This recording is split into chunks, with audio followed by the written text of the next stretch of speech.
I saw my sisters go through this where they unfortunately asked a lot of the logistical, emotional support questions to their attorneys, which was very expensive. And Very so, expensive. what kind of questions would you be able to help with that an attorney should not help with?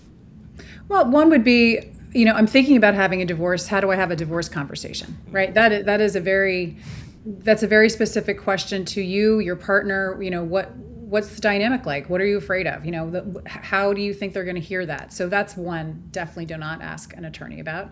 Another is, how it's going to affect my kids. There are some very personal things that attorneys, they get asked these questions a lot, and they do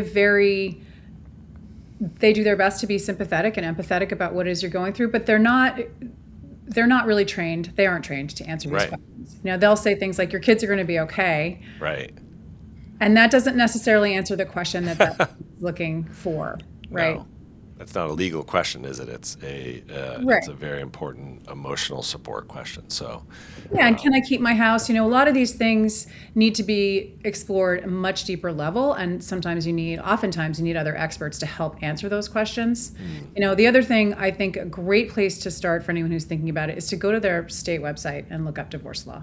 right. A lot of people don't know that some of those things are available just to understand sort of the process because each state has their own idiosyncrasies.